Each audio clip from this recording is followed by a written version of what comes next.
ఈ దోశలకైతే పల్లి చట్నీ అయినా కాంబినేషను, లేదంటే టమాటా చట్నీ కూడా యూజ్ చేసుకోవచ్చండి. చాలా బాగుంటుంది టేస్ట్ అయితే.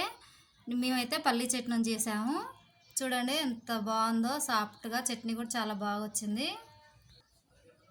మనం పెసర దోశల కోసం అయితే పెసరపప్పు నానబెట్టుకుందాం. నేనైతే పొట్టుపప్పు తీసుకున్నానండి, చాలా హెల్తీగా ఉంటుందని. ఈ గ్లాస్తోనే 2 గ్లాసులు తీసుకున్నాను. 2 గ్లాసుల పప్పుకి నేనైతే 1/2 గ్లాసు బియ్యం తీసుకుంటున్నానండి. ఇప్పుడు మనం ఇందులో వాటర్ పోసి ఒక 2 వంపులు అయితే వంపుదామండి.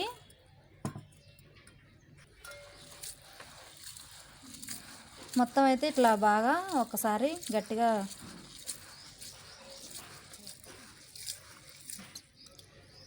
మొత్తం కూడా ఇలా వాటర్ పోసి ఇలా ఉన్న డస్ట్ అనేది కొంచెం పైకి తేలుతుందండి. ఇట్లా ఇదంతా కూడా వంపేసుకొని నానబెడదాం. ఇందులో పప్పు మునిగే వరకు వాటర్ పోసుకొని మనం నానబెట్టుకోవాలండి. 1 గంట సేపు పక్కన పెట్టేస్తే సరిపోతుంది.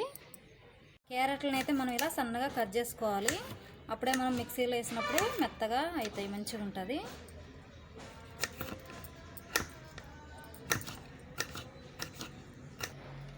పప్పు అయితే పూర్తిగా నానిపోయిందండి. మంచిగా శుభ్రంగా వాష్ చేసుకొని గాలించుకొని తీసుకున్నాను నేనైతే.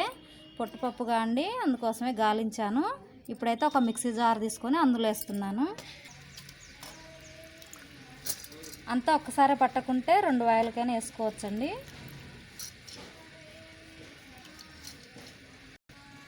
ఇప్పుడు ఇందులోనే మనం క్యారెట్ ముక్కలు కూడా వేసి మిక్సీ పట్టుకోవాలి. ఇందులోనే మనం పచ్చిమిర్చి ముక్కలు కూడా వేసి పట్టుకోవాలండి, అప్పుడే మంచిగా ఉంటుంది.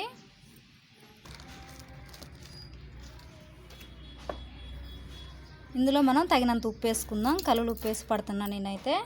క్యారెట్లు తినని పిల్లలు కూడా మంచిగా తింటారండి. చాలా బలవర్ధకమైన దోశలు ఇప్పుడు మనం చేసేవి చాలా బాగుంటాయండి. క్యారెట్లు తినకున్నా, పెసరపప్పు ఒకవేళ వండితే తినకున్నా ఇలా దోశలు చేసి పెడితే మాత్రం మంచిగా తింటారు. పిల్లలైనా పెద్దలైనా ఎవరికైనా నచ్చుతాయి.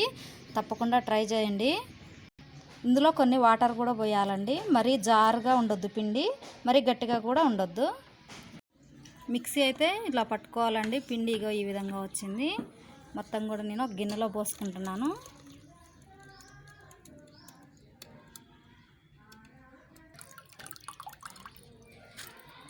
ఉన్నది మొత్తం కూడా వేసేసి మిక్సీ పడదాం.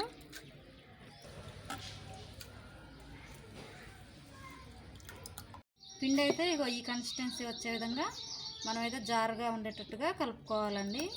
మిక్సీ పట్టేటప్పుడు ఇట్లా కలపవచ్చు. తర్వాత అయినా మనం పిండి ఒకవేళ గట్టిగా వస్తే తర్వాత వాటర్ పోసుకొనైనా ఈ విధంగా వచ్చేటట్టుగా చేసుకోవచ్చు. ఇప్పుడైతే దోశలు వేసి చూపెడతాను. స్టవ్ ఆన్ చేసుకొని ఒక పేనం పెట్టుకోవాలండి. పేనం వేడొచ్చినాక లైట్గా ఆయిల్ వేయాలండి. ఫస్టే మరింత వేయొద్దు. ఇప్పుడు లైట్గా వేసిన ఆయిల్ కూడా కొంచెం వేడొస్తుంది కాండి. ఇప్పుడు పిండి వేసుకుందాం.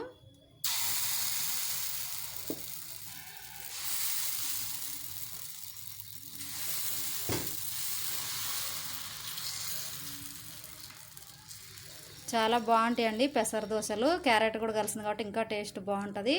మనం కారం కోసం అయితే పచ్చిమిర్చి కూడా వేసినాం కాబట్టి చాలా చాలా టేస్టీగా ఉంటాయి. తప్పకుండా ట్రై చేయండి. చుట్టూ కొంచెం ఆయిల్ వేసుకోవాలండి, మంచిగా ఉంటుంది. పైన కూడా కొంచెం చల్లుకుంటే బాగుంటుంది.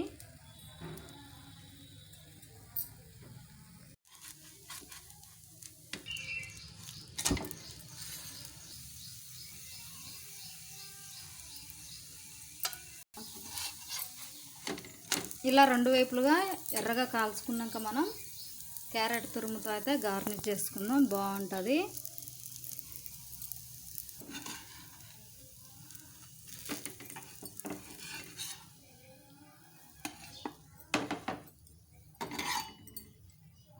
మళ్ళీ మనం దోశ వేసుకుందామండి. పెద్దగా రుద్దితే కొంచెం ఇరిగినట్టుగా అయిందని నేను చిన్నగా వేస్తున్నాను.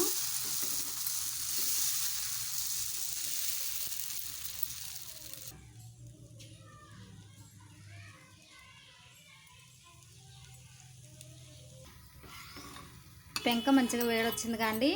ఇప్పుడైతే ఈజీగా వచ్చేస్తుంది దోశ. చాలా నీట్గా కూడా వచ్చింది. ఇందనకు ఫస్ట్ది కాబట్టి కొంచెం అలా వచ్చింది.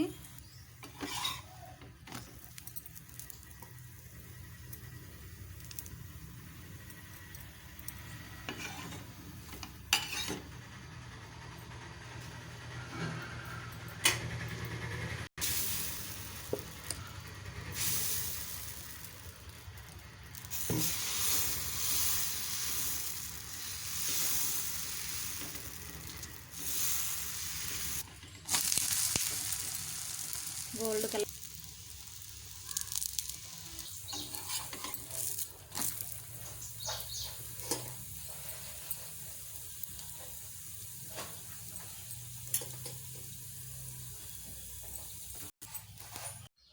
చూడండి దోశలన్నీ కూడా రెడీ అయిపోయినాయి. పెసర దోశలు అయితే వేడివేడిగా చాలా బాగున్నాయండి. సాఫ్ట్గా చాలా బాగున్నాయి క్యారెట్ దోశలు అయితే. మీరు కూడా ట్రై చేయాలనుకుంటే మాత్రం తప్పకుండా ట్రై చేయండి. అప్పుడే మీకు ఏ విధంగా చేయాలో అర్థమవుతుంది.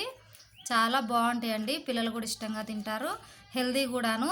ఫైబర్ కనుక చాలా ఉంటుందండి. చాలా మంచిది.